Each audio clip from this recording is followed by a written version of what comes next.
اعوذ باللہ من الشیطان الرجیم بسم اللہ الرحمن الرحیم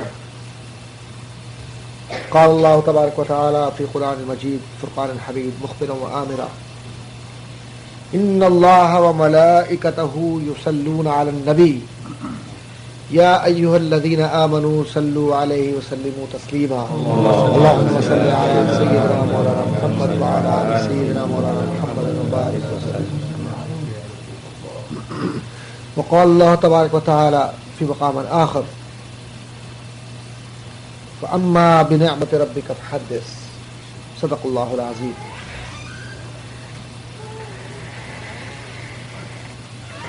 عزیزان گرامی قدر،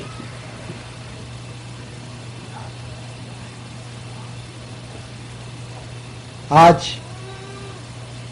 کی تلاوت کردہ آیت کا ترجمہ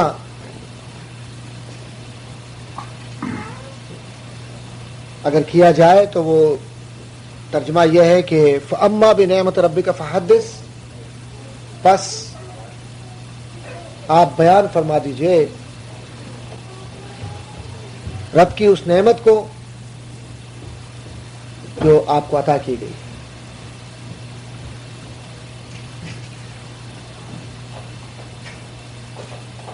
یہاں اس آیت مبارکہ کے تذکرے کی ضرورت اس وجہ سے پیش آئی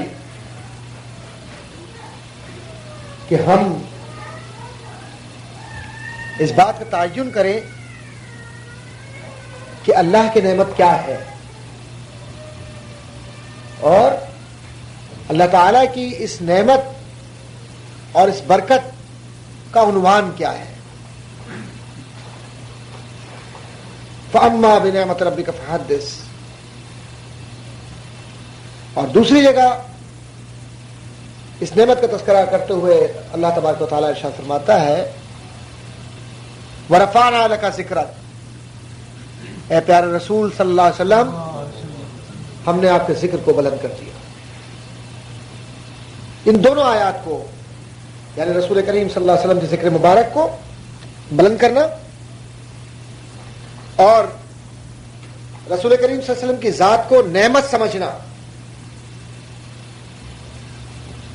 ان دونوں باتوں کو پہلے اپنے ذہن میں رکھیے تاکہ ہم اپنی گفتگو کا مؤثر طور پر تسلسل قائم رکھ سکیں اور جو گفتگو کرنے ہم جا رہے ہیں حوالوں کے ساتھ انہیں ہم سمجھ سکیں. چنانچہ بیشتر مقامات پر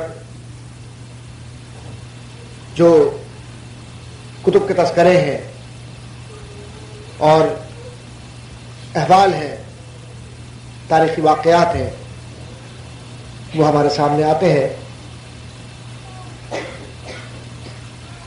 اور کتابوں اور حوالوں کے بہت سارے اعتراضات بھی ہمارے سامنے آتے ہیں.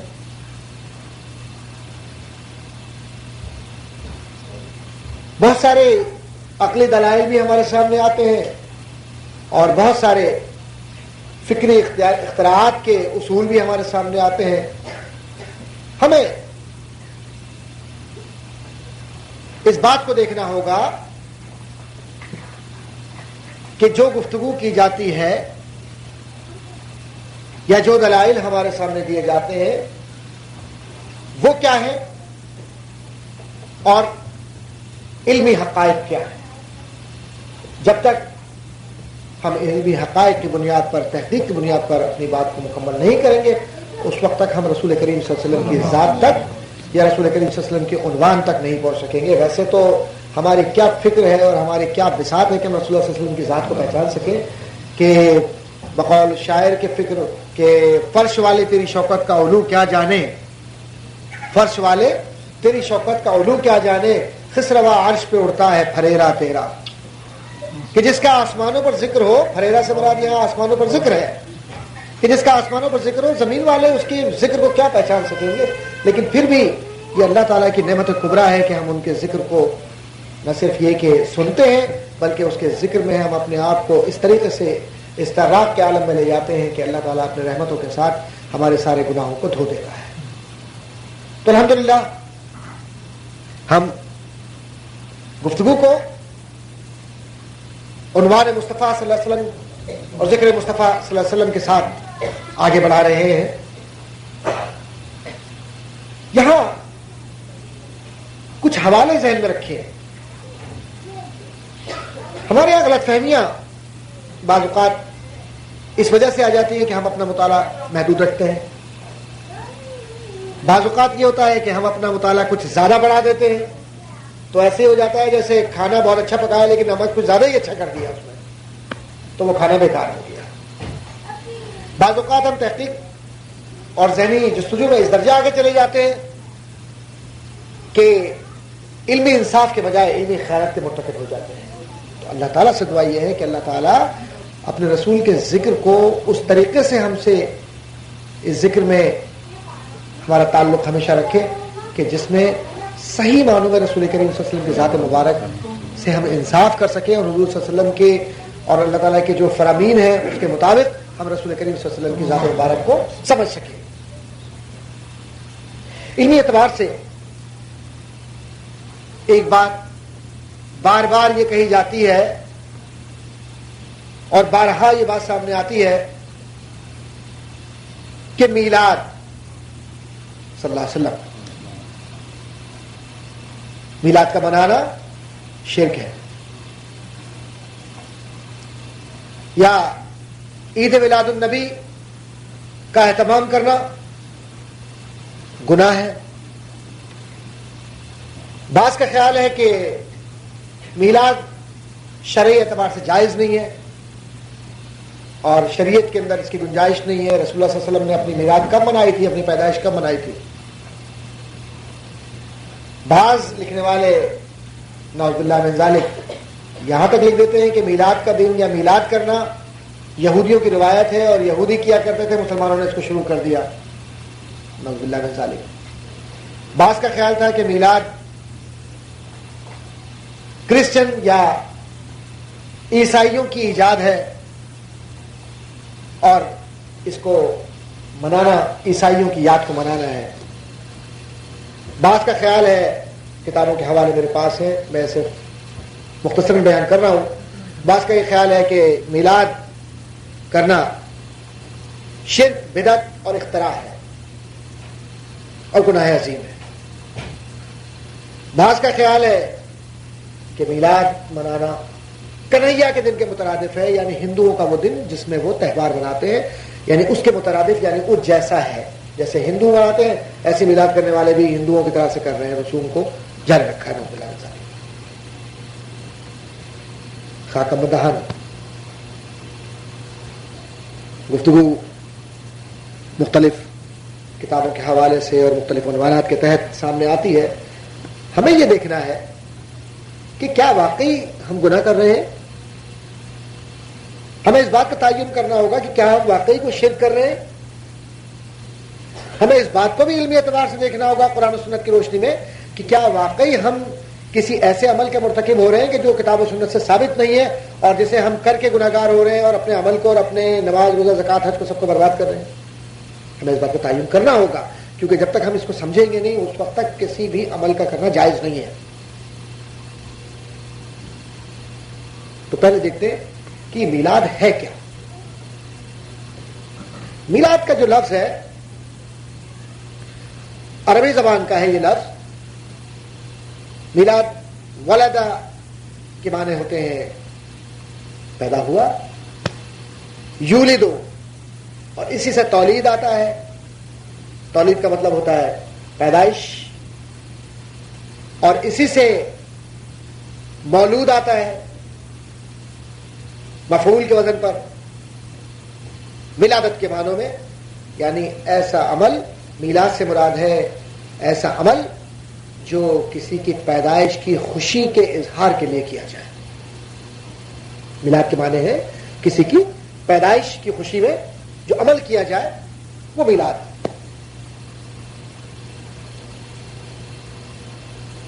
تو ایک بات ذہن نشین یہ رہنی چاہیے کہ کیا میلاد کا کوئی جواز ہے؟ پھر یہ میلاد پر جو ہم کھانا لیتے ہیں، میلاد پر ہم خوشیوں کا اظہار کرتے ہیں، چراغاں کرتے ہیں، میلاد پر ہم جلوس نکالتے ہیں، یہ کیوں؟ تو اعتراض یہ ہوتا ہے کہ سب شرک ہے، بدعت ہے، گناہ ہے، خراب ہے، برائی ہے، پتہ نہیں کیا کیا، واللہ اعلم بالصواب۔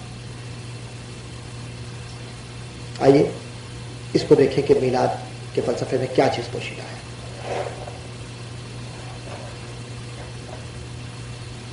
قرآن کریم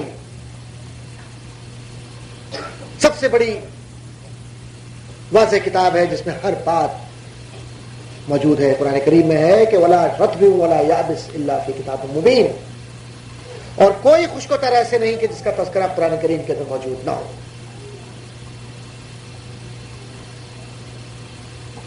اب سوال یہ پیدا ہوتا ہے کہ میلاد کی اپنی حیثیت کیا ہے قرآن کریم سے؟ حضرت عیسیٰ علیہ السلام کی پیدائش کا تذکرہ کرتے ہوئے اللہ تعالیٰ قرآن مجید فرقان حمید میں فرماتا ہے کہ حضرت عیسیٰ علیہ السلام فرماتے ہیں، اس میں الفاظ قرآن کے سلام علی یوم ولدت، سلام علی یوم ولدت، سلامتی ہو اس دن پر، الفاظ سے غور سمجھیے گا، سلامتی ہو اس دن پر جس دن میں پیدا کیا گیا۔ ولدت، ولد یولد کے معنی ہوتے ہیں اور اسی سے میلاد آتا ہے۔ سلامتی ہو اس دن پر جس دن میں پیدا کیا گیا۔ یہاں سے قرآن کریم کی دلیل کے ساتھ یہ بات واضح ہو رہی ہے کہ حضرت عیسیٰ علیہ السلام نے اپنی ذات مبارک پر سلامتی بھیجی ہے۔ سلامتی سے مراد سلام پڑھا ہے۔ کس چیز کی؟ سلام علی یوم ولدت، کس بات پر سلامتی ہو، کس بات پر سلام ہو؟ جس دن میں پیدا کیا گیا۔ تو قرآن کریم نے لفظ میلاد کی توثیق کو، اس لفظ کو ولدتو کے ساتھ اس لفظ کو واضح کیا ہے۔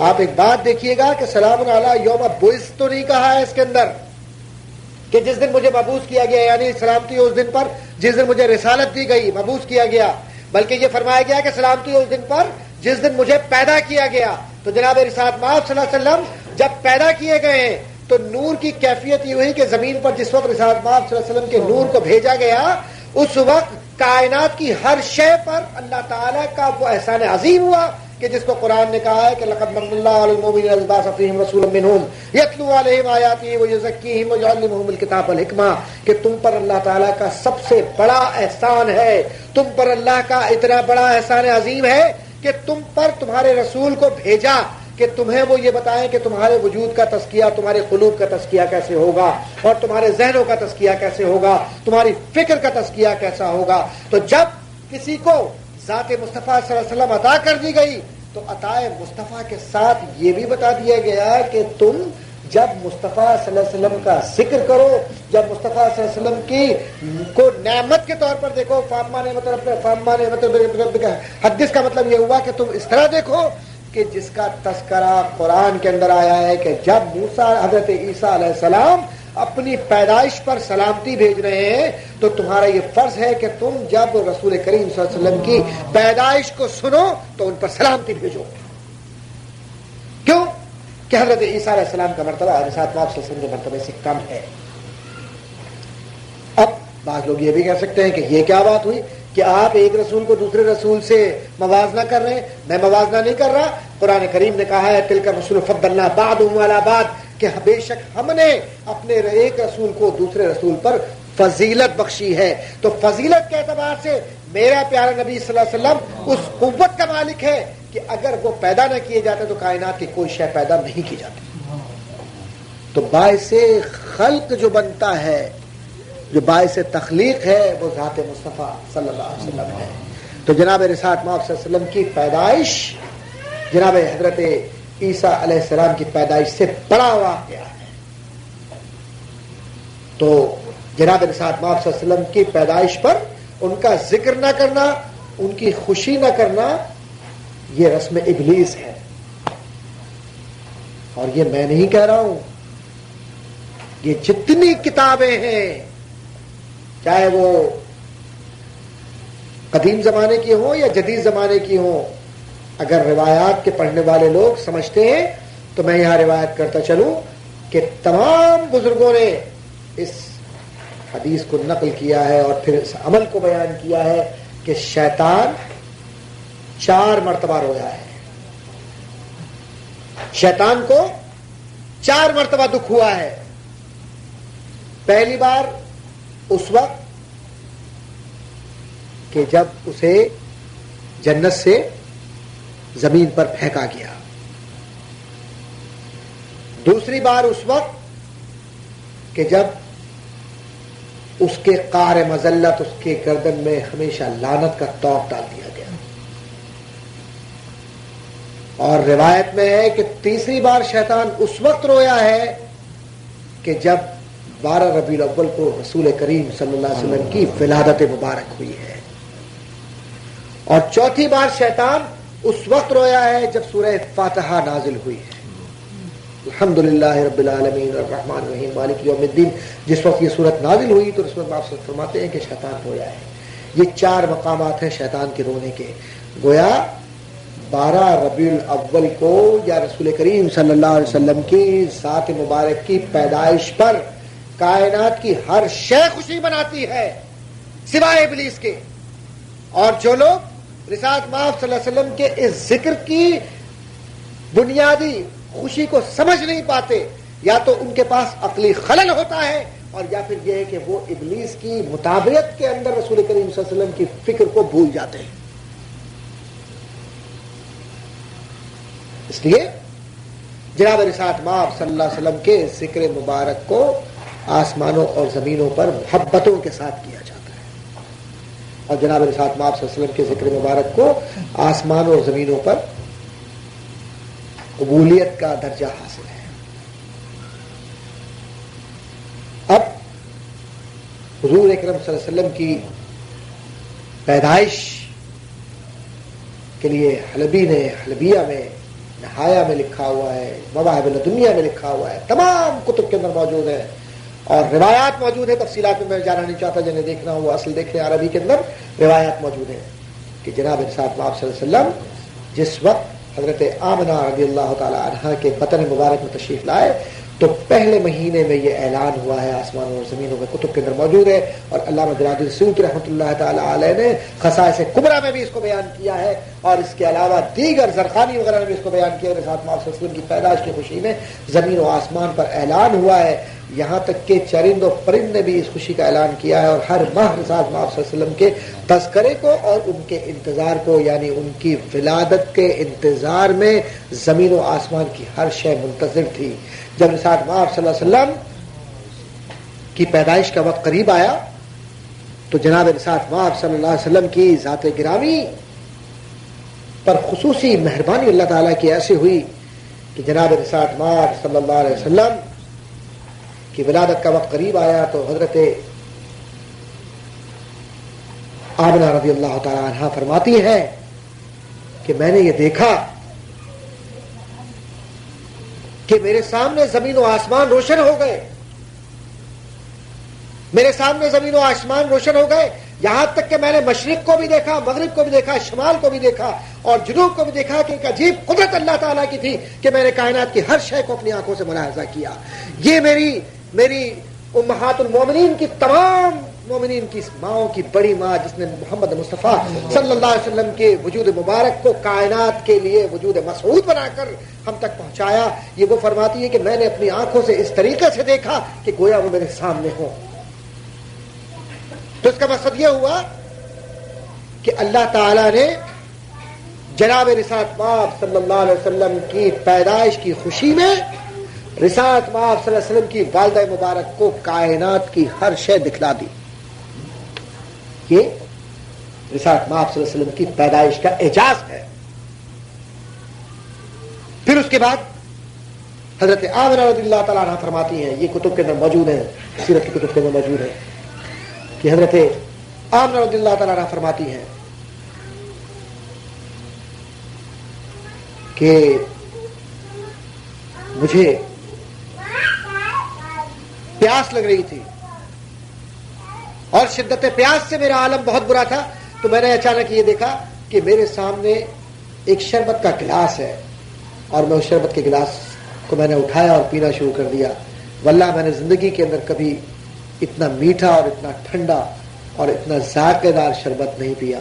اور وہ نہ دودھ تھا نہ شربت تھا. واللہ عالم بالثواب وہ کیا چیز تھی مجھے نہیں معلوم، لیکن مجھے یہ پتا ہے کہ اس کے بعد نہ مجھے بھوک لگی اور نہ مجھے پیاس لگی. اس کے بعد حضرت آمنہ رضی اللہ تعالیٰ عنہ فرماتی ہیں کہ میں نے یہ دیکھا کہ گویا زمینوں اور آسمانوں پر روشنی ہی روشنی ہے، ہر شے جگمگا رہی ہے اور ہر شے سے نور پھوٹ رہا ہے. اور کچھ دیر بعد جب رسول کریم صلی اللہ علیہ وسلم کی ولادت کا وقت قریب آیا تو میں نے یہ دیکھا کہ میرے قریب عرب کے قبائل کے طریقے سے خوبصورت عورتیں آئیں اور انہوں نے مجھے گھیر لیا. اور مجھے گھیرنے کے بعد مجھے گھیر لیا. میں بہت حیران تھی کہ انہیں کیسے پتا چلا کہ میرے یہاں ولادت ہو رہی ہے. میں بہت پریشان تھی اور مجھے بہت حیرانی بھی ہوئی کہ انہیں کیسے پتا چلا. تو ایک نے عرض کیا کہ میں مریم علیہ السلام، ایک نے عرض کیا کہ میں سارا ہوں، تیسری نے عرض کیا میں فلاں ہوں، اور چوتھی فرماتی ہے کہ میں تمہاری والدہ ماجرہ حضرت حوا علیہ السلام. جناب رسالت مآب صلی اللہ علیہ وسلم کی ولادت کو، میرے رسول کی ولادت کو خدا تبارک و تعالیٰ نے اس اہتمام کے ساتھ، اس محبت کے ساتھ، اس خوبصورتی کے ساتھ منعقد کیا کہ دنیا کے جتنی نیک ترین خوبصورت ترین خواتین تھیں کہ جن کے قدموں کے اوپر نیکیاں ختم کی، اللہ تعالیٰ نے میرے رسول کی ولادت کے لیے ان کو، ان کی روحوں کو بھیج کر رسول کریم صلی اللہ علیہ وسلم کی میلاد کا اہتمام کروا دیا. رسول کریم صلی اللہ علیہ وسلم کی ولادت کا اہتمام اس وجہ سے کروایا کہ لوگوں ہم تم میں ایسے رسول کو بھیج رہے ہیں کہ جو تمہارا تزکیہ نفس بھی کرے گا اور تمہارے وجود کی گواہی آسمانوں پر بھی دے گا، اور تمہارے گناہوں کی بخشش کے لیے وہ شب و روز روتا رہے گا اور اپنے وجود کو تمہارے وجود کے لیے فنا کر دے گا، لیکن تمہیں بقائے دائمی دے کر تمہارے وجود کو ہمیشہ کے لیے اللہ کے نزدیک برگزیدہ بنا دے گا اور تمہیں وہ کچھ عطا کرے گا، وہ کچھ عطا کرے گا کہ جس کا تم تصور بھی نہیں کر سکتے. یہ ولادت مصطفیٰ کا فلسفہ تھا. اسی لیے اللہ تعالیٰ نے نیکی اور نیکیوں کو رسول کریم صلی اللہ علیہ وسلم کی ولادت سے منسلک کرنے کے بعد یہ کہا کہ تاریخ کے کسی دور میں بھی کوئی نیکی گزری ہو، تاریخ کے کسی دور میں بھی کوئی خوبصورتی ذہن کی گزری ہو، تاریخ کے کسی ایام کے اندر بھی کوئی پوشیدہ واقعہ ہو، اگر کوئی ہے تو نیکی کمانے والی یہ خواتین رسول کریم صلی اللہ علیہ وسلم کی بارگاہ میں اسی طرح حاضر ہوں گی جس طرح رسول کریم صلی اللہ علیہ وسلم کے سامنے فرشتے ہیں، آسمان کی دعائیں ہیں اور زمین کی نعمتیں ہیں. کیونکہ قرآن یہ کہتا ہے فَأَمَّا بِنِعْمَتِ رَبِّكَ فَحَدِّثْ، کہ تم وہ ہو کہ جسے میں نعمت کبریٰ سمجھتا ہوں. اے رسول، جو تمہاری اطاعت کرتا ہے وہ میری اطاعت کرتا ہے، جو تمہاری محبت میں استغراق کا عالم میں گم ہو جاتا ہے وہ میری محبت میں گم ہو جاتا ہے. تو میں کائنات کی ہر شے کو اس وقت قبول کرتا ہوں کہ جب تمہاری تائید اور تمہاری رضا اور تمہاری محبت اس کا حصہ بن جاتی ہے. تو گویا میلاد مصطفیٰ، ولادت مصطفیٰ، ہم اور آپ کیا کر سکیں گے؟ جس کی ولادت کا طریقہ کار، جس کی ولادت کا طریقہ میرے پیارے آقا نامدار محمد مصطفیٰ صلی اللہ علیہ وسلم کی محبت کا عمل خود اللہ تعالیٰ نے اس کے اہتمام کے ساتھ کیا ہو. حضرت آمنہ رضی اللہ تعالیٰ عنہ فرماتی ہے کہ میں نے دیکھا کہ میرے گھر کو پرندوں نے گھیر لیا ہے. یہ ساری احادیث کے اندر، ساری کتب کے اندر موجود ہے. آپ اٹھا کے تاریخ کی سیرت کی کتابیں پڑھ لیں. یہ سارے واقعات لوگ چھپاتے ہیں، بتاتے نہیں ہیں. صاحب مواہب الدنیا، صاحب زرقانی اور اسی طریقے سے دیگر کتب کے اندر موجود ہے، عرب کی تمام کتب کے اندر موجود ہے. یہ الگ بات ہے کہ آنکھوں پر پٹی باندھ کر پڑھتے ہیں یا پھر ذہن کو دور رکھ کے پڑھتے ہیں یا پھر ذہن کے اعتبار سے ہم ربیع الاول کو خدا نخواستہ منفی معنوں میں پڑھتے ہیں، اس لیے ہم روایات تک نہیں پہنچتے. میں آپ کو روایت صحیحہ بتاتا ہوں جن کو لوگوں نے پوشیدہ رکھا. سنتے چلے کہ میرے رسول کا ذکر اور میرے رسول کی ولادت کس خوبصورتی کے ساتھ ہوتی ہے.